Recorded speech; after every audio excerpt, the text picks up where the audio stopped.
Welcome to Jackson's Warfield. Today, we're painting the HeroScape promo figure, Thyraxis Dragoon. Why? Well, apparently this figure can only be purchased unpainted. What I'm doing here is I am priming the miniature with what I like to call a clear primer. This is Munitorum Varnish, which is a Citadel varnish that can be used as a clear primer. The reason why I'm doing this is I'm not certain that the surface of the miniature is going to be a great surface for paint to stick to. So I'm doing this just to be safe. Because it's clear, it's a little bit tough to tell when you've painted it sufficiently, but a couple sweeping coats here, matching what I would typically do for any type of primer, and we're good to start painting. Now you see here, I'm comparing the Thyraxis Dragoon to Queen Maladrix the Conqueror. They have similar paint schemes, and this is a better reference than the army card for Thyraxis Dragoon. Get the right shade of blue, the right shade of green, and the right shade of brown. This is going to be a quick and dirty paint scheme. We're going to do a 1-layer base coat followed by a wash step. So it's really only a 2-step process. For different miniatures projects, I would typically go longer. So all we're trying to do is match the typical HeroScape paint scheme, just make it maybe a little bit nicer. We're starting with base coating. Now, apologies for some of the weird lighting here. So I'm using a head flashlight to do this. I feel like I'm cursed with lighting in my current household. So I'll leave that as a tip. While it may distort the colors on the video a little bit, I do recommend using a head flashlight while you're painting. You'll be able to see things much better. Plus, a lot of the head magnifiers can come with that. So if you can adjust to using head magnifiers, that will make your painting more effective. I didn't actually use the magnifiers at all while painting Thyraxis Dragoon, but I definitely used the flashlight. It was the best source of lighting. It's the type of lighting that I'm used to. Now, with this base coating, I'm using Steel Legion Drab, which is a light brown. Because the model is white, we're gonna be able to get away with just one coat here. And all you're really looking to do is avoid any spots where it looks like the paint is thin. You don't want to look like it was just painted. But at the same time, you don't need a homogeneous color. I actually like to have slight saturation changes on my miniature on the base coat because it will actually add interest to the model, make it look a little bit more realistic, especially once you put any type of wash over top. One of the biggest time sinks in miniature painting is getting multiple coats onto different layers, so hopefully people will appreciate that this particular scheme has only one layer for the base coats. The biggest challenge with Thyraxis Dragoon is the fact that it cannot be disassembled, and there's a lot of underbody that we have to get to here. I'm not using my best brush to get this brown, but at the same time, I need a brush that I can control enough to keep it off of areas I don't want painted brown. It's not the biggest deal if you make some small mistakes. I just don't want brown all over areas of the model that are going to become blue or green, because that means I will have to come in with more layers when I have those colors to make sure that the brown isn't overly impacting how those layers look. I went back and forth between a few different brushes here. The main brush that I used was a Princeton number 2. This brush is a larger brush that comes to a pretty good point, so it's good for getting into small nooks and crannies. The other brushes I used are cheap, either old brushes or actually I think I even used Mondo Llama brushes. It really doesn't matter for the low quality brushes. I didn't use a really large brush because I didn't want to make too many mistakes, but I was able to go quickly because we're talking about old brushes here. One thing you can do to maintain your brush life is to avoid having the paint make it all the way up into the ferrule on the paintbrush, but if you're using old cheap brushes, they're beyond saving, so I wouldn't worry too much about that. HeroScape miniatures aren't the highest quality sculpts. They're fine, but sometimes you will need to add color to be able to actually see all the details on the miniatures.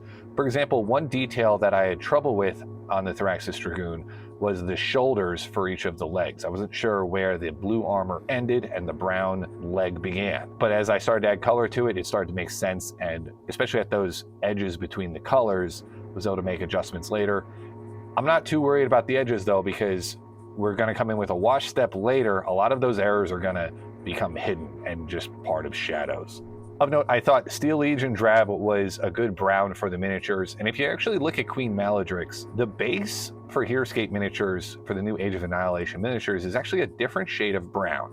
It's very close. It's actually kind of I don't know how to describe that. Is that a Nutella brown, I guess? I'm gonna apply a wash later to the brown that's on the Thyraxis Dragoon, but I'm not gonna apply a wash to the base. That'll provide the necessary contrast between the miniature and the base itself. Moving on now to the blue armor, which I'm using Sotek Green. All of the colors that I'm using today, except for the white, are Citadel paints. They're very easy paints to find at local game stores because they tend to sell those paints wherever they sell Warhammer miniatures. Zotek green is, I would call it blue, maybe British people would call it green, but it's a tealish blue that I think matches the armor pretty well. With the armor, there are also a lot of spots that I had trouble reaching. My rule of thumb, though, with reaching models, because I don't do a lot of sub-assembly painting. I will very often fully assemble a miniature and then try to paint it, saving myself time in the assembly piece by inflicting more challenge on myself in reaching difficult to reach areas of the miniatures.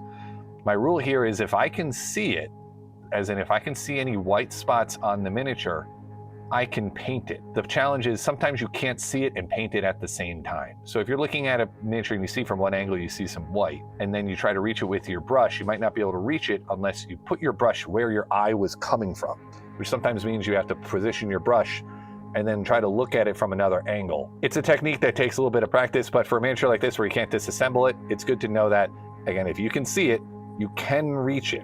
It just might take some extra care, and you might have to do some extra touch-ups later if you rub the wrong color against the wrong piece of the model. For the light green portion here, this is the armor / almost shoulder pads on the big guy here. I'll call him the rhinoceros beetle. I don't know if the Thyraxis Dragoon is the guy riding the beetle or the little bug guy riding like if it's the rider or the creature. I'm assuming it's the rider, because in HeroScape it usually is the rider. I digress. Moot green is a great color for this mat. This step also went by a lot more quickly because there isn't as much green and the green is not hidden underneath the miniature. I used the same moot green for the body of the little bug guy on top. Admittedly, the little bug guy was much harder to paint though because the details are getting smaller. I don't know why his pants are just like taped up, like wrap, like medical wrap, like he's been injured.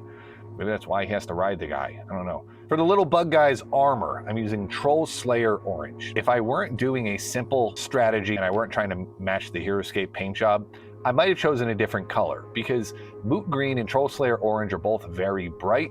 And to make it look realistic, you would need to add a lot of shading and add a lot more contrast. But since we've set the bar a little bit lower, I'm content with just trying to match this orange. And as I'm adding the orange here, more of the challenge of this little guy are coming out. First of all, you can't take him off the model. So getting around his legs and getting under him is very challenging. A lot of the spots where he touches his saddle, I'm gonna have to just fill in with a lot of dark brown shade and it'll look fine. Straps are also already tough to paint. If you look at the little bug guy, you'll see he has straps under his arms, almost like he's wearing hockey pads. These are tough enough to paint with highly detailed miniatures. With the HeroScape miniatures, sometimes you don't even have the ridges for where the straps are, so you kind of have to guess. When we come with the wash, it'll take care of some of the mistakes here. Again, we're not going for Mona Lisa here, but this is one of the more time-consuming areas of the paint job. If the base weren't attached, I might have tried doing a darker primer coming from the underside of the miniature to create a zenithal primer effect. Maybe for future miniatures, I'll do a brighter white primer from above that might end up being brighter than the unpainted miniature, especially because their unpainted miniatures do have a bit of a shade to it. When I say shade and wash, I'm using them interchangeably. The HeroScape miniatures, even when they're unpainted, come with a little bit of a wash. Hey Google, what time is it? 12:30 a.m. For the silver, I'm using Lead Belcher, which is a little bit of a dark silver that is a little bit shiny, naturally shiny, like metal. I'm not going to do it too complex with the different swords, but I'm making sure to hit the swords. And I'm also painting the spikes on the leg armor silver. It's funny, the box art for Thyraxis Dragoon showed that these spikes were silver, but if you look at Queen Maledrix the Conqueror, those spikes were actually the same color as the bug's legs. It looked as if the spikes were sticking through. I just went with the silver here because I thought it added more to the miniature than making the brownish stick through. Admittedly, that doesn't match perfectly anymore, but I mean, he's wearing armor. There's no reason why his armor could just happen to have spikes. Now it's time for the shading. So we're using Agrax Earthshade on the brown sections of the miniature. This is gonna make the miniature immediately look a lot better. And I'm covering pretty much the entire miniature with this, and I'm making sure to get enough shade, enough wash in at the edges of the brown so that you get that nice divide between the brown sections of the miniature and the blue. People will say that washes and shades are like skill in a bottle, and this is why. It brings out all the details on the miniature and makes it look like a much more complicated paint job than it actually is. One of the secrets of miniature painting is that contrast is everything. The difference between a miniature looking like a toy versus looking like a piece of art will often come down to how strong the contrast is between the darks on the miniature and the lights. It can be tough to train your eye to see this contrast because we'll see surfaces and say it's blue, but realizing that things in real life are shaded everywhere. Making something look metallic is really just the exercise in having the colors go from very bright to very dark. The HeroScape standard paint jobs do still look like toys, and I'm totally fine with that, but this shade still makes it look nicer, and it's actually very easy to do. To shade the Sotek green, I'm using Drakenhof Nightshade, which is actually a blue shade. If you're using only brown and black washes, blue is one of those colors you would normally come in with a black wash. Blue, purple, pink, and silver, maybe I'll shade with black. All the other colors I would generally shade with brown if I'm using only black and brown washes. But I think a dark blue wash here is going to make the miniature look a lot nicer, because the HeroScape paint jobs, they generally look just like a little just dirty, and not dirty in a realistic way. The same color washes, I think, is just going to bring out the miniature's details better, and it's going to make it look like you actually have a color gradient and not just a bunch of brown stuff sitting on top of the miniature. Similar idea here with the green. I'm using Croak Green to shade my Moot Green.